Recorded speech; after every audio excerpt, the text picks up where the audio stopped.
Those regulations, unfortunately, when your ladyships and your lordships decided, as my young associates say it in my office, I don't know how they do it, but they say it, Raila and another versus the IEBC of 2017, they claim that according to terminology they use, it's called Raila 2, and then the subsidiary one, the second one that came, when it came for clarification, they call it Raila 2.5. So I don't know why they do that, but that's what the young lawyers do, so I'm going to use their terminology. When Maina Kiai was decided, and this particular Maina Kiai was decided,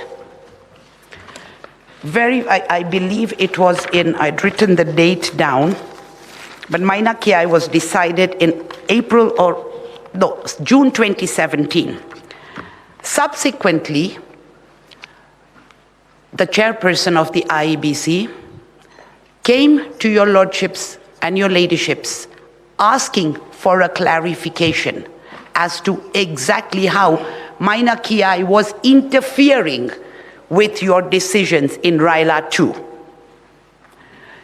It was so clear on what this court said.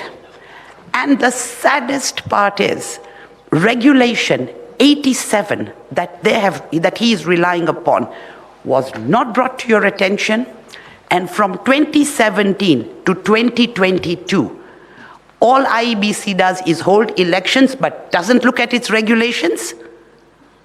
And are these regulations, are these going to be the mundane matters that the Commission has to decide?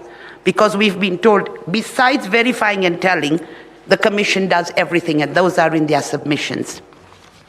My lords and my ladies, if you look at my written submissions, and I'm going to take you through them very quickly if you look at, and the page numbers are verified, the case numbers, we've put in a bundle of documents.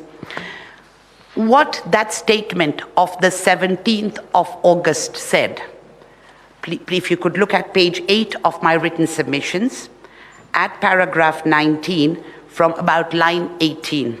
And this is a quote from the Maina Kiai case. "It is, in our view, fallacious and flies in the face of clear principles and values of the Constitution to claim that the chairperson of the appellant can alone, at the tallying center or wherever, purport to confirm, vary, or verify the results alone." This honorable court further said the same thing in the Raila 2.5, which is set out at page 11 of the submissions at the bottom.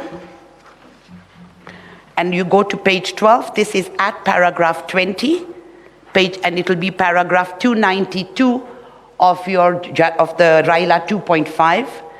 The failure by the first respondent, IEBC, to verify the results in consultation with the second respondent, IEBC chairperson, before the latter declared them, therefore went against the expectations of Article 138(3)(c).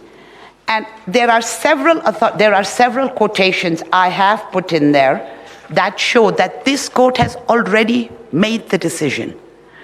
My biggest fault with the IEBC, and it's not particular the chairperson in himself, for 5 years you did nothing. The Supreme Court told you in October 2017, you can't do this. You do nothing. You amend in April 2017, you leave it at that. There's been hardly any amendments. It doesn't matter who's the Kenyan voter. IEBC, chairperson, we own this. It's an independent commission, but they have to work within the ambit of the Constitution. My ladies and my lord, I'm just going back now. Like I said, I have 15 minutes, and I think I'm going to be at a space where I'm going to be a very patriotic Kenyan, and I'm going to donate the time back to the court, because I don't think I'm going to take the full time to finish my submission. Because It's fully set out where we are going to. There are three things that we've brought up. One is the issue of the Regulation 87, which has to be made unconstitutional. And we have relied upon the judgment of this court in the case of Rai, where you declared Section 14, where Parliament went way beyond the ambit of what this court was supposed to do. We are relying upon that to declare that, because it appears IBC is never going to come to you, so we might as well do it once every 5 years to see where they've got it wrong. We're requesting you to declare it unconstitutional. We are going further and stating to your lordships, to your ladyships and your lordships, the issue of the elections, of the cancelled elections. Whilst the elections were cancelled in counties or gubernatorial, and an issue has been taken up that if this court has jurisdiction because interpretation of the Constitution is in the High Court. My ladies and my lords, Article 101 actually gives a date cast in stone when our elections are going to take place. General Assembly, Parliament, Presidential, the whole lot. So it is on the second Tuesday of every 5th year. Article 101 read with Article 136 2A, read with Article 177 1A of the Constitution, and 181, clear, cast in stone. We all know why that happened, because initially dates could be set by whoever they wanted to. And you could have a date on the 29th of December for an election where voters were available or not available. That was the history of that, in a very narrow way. We now have a situation where elections were cancelled. Today, we have a chairperson and an IEBC who are so disconnected. What happens if in 5 years from now, somebody decides to cancel a presidential election on the basis of a national emergency? This is something that really struck us when we were looking at this. It was something that had never crossed our mind. It's a hypothetical, yes, but maybe some direction needs to be given on that. Secondly, the suppression of voter turnout and voters being disenfranchised. We've been told this entire election is mathematical. Take a calculator and you'll get a result. That's what I've been told. If it's as simple as taking a calculator, the national tally that was stated by the chairperson was 65.4% or thereabouts. In Mombasa, where there was no gubernatorial election, and that you can work out from simple mathematics as to the number of people who showed up vis-a-vis the number of people, the voter turnout was 44%. In Kakamega, with a national tally of 65.4%, the total number of voter turnout was 57%. Simple mathematics, even saying that the figures we have are correct. And that is where we've come from, because there was a submission that we've not shown anything. Those two counties were way below the national tally. Whose strongholds they were is not my problem. All we are saying is that there was suppression and therefore voters were disenfranchised. You're cancelling an election at 8 o'clock at night on the 8th for voters the following day. You can imagine the confusion. And what was the reason for the confusion? A mix-up in ballots. This is all in our petition. I am just speaking to your lordships because if you read the petition, all the annexures are there. Oh, sorry, oops, we made a mistake in the ballot papers. There was a mix-up. Yet, there was supposed to be gazettement. A replying affidavit by the CEO, and it was supposed to be done by the 1st of July, a replying affidavit put in this petition by the CEO. Oh, we gave it to the national printers, the government printers, but they didn't print it, and so it should be deemed as done. There are news articles saying 128 ballots came to this country with ballot papers on the 7th of July, 6 days after this gazettement, or 7 days. And it is quite clear that there was an issue with the gazettement. It was backdated. But 128 ballots were already there. And the chairman admitted it, that there was a problem with the machine at the government printers for the printing. Even if you assume that it was printed on time, it was sent on the 1st of July. The earliest it could have been done was on the 2nd of July, because they haven't given us a time. We are voters, we are just watching this. We're watching this drama unfold.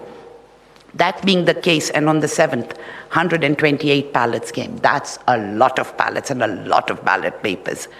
Nobody checked, like I keep on saying, 30 billion shillings later, we can't get an election right because there's a mix-up in the ballot. And therefore, my ladies and my lords, what is happening here is not a way to have an election at any level. We don't know what is going on as voters. People who are listening to this are getting even more confused as to what is happening out there. Was this accurate? Was this verifiable? It's our humble submission. The commissioners who came out, the disconnect between the commissioners shows that there is a problem. Mr. Chebukati says it is verifiable and accurate. The voter, what does Mr. John Njoroge know? The commissioners are saying it was opaque. Where does the voter go? Has everybody forgotten the voter in all of this? The political parties are saying, I won, I won. We want to know what happened to our vote. And where we are today, we actually cannot say that where this vote went and what happened. And in view of that, it's my humble submission that one, the petition be allowed as prayed. And there is a prayer we've requested for, that there should be a nullification of this election, because the sovereign will of the people has not been, well, like I said, what we see. Whilst this court says an election is a process, for me, and even as a lawyer, and for Wanjiko and for John Njoroge, an election is an event. You're going to the ballot, you're going to cast your vote, and you're hoping that your vote counts. We shouldn't be in a position where we hope that our votes count. We should be in a position where we know our votes count. And whilst there is a prayer which your lordships and ladyships might tell me off about, we have requested that the chairperson be prohibited from conducting any further elections in view of his behavior and or holding any public office in Kenya in breach of Chapter 6 of the Constitution of Kenya. The reason why we've said that is, unfortunately, whilst we created independent offices, we forgot about Chapter 6. And I think this court needs to show the way, even if it's to the lower courts or subordinate courts, show them the way that it's Chapter 6 that is going to be a question of integrity. In view of that, my ladies and my lord, I have nothing to add except if anybody has any questions, and please, can there not be hard questions?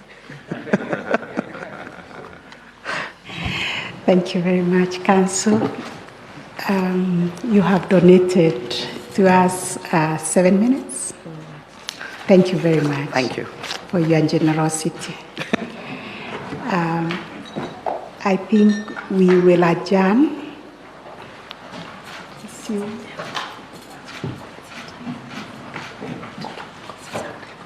Yes. Is there something about the visitors? Yeah. 2 o'clock. 2 p.m.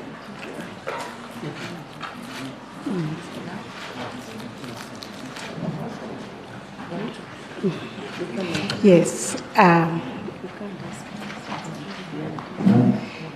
We will adjourn until 2 p.m., but before we do so, I recognize that we have observers who have joined us. Yesterday, during the pre-trial, we formally recognized the observers, but I think they were not present. So on behalf of the Supreme Court, my sister and brother judges and the entire court, we wish to welcome all the observers, especially the delegation from the Commonwealth that is led by our retired Chief Justice from Tanzania, the Honorable Justice Janmohammed Chande, for taking time to come and observe these proceedings.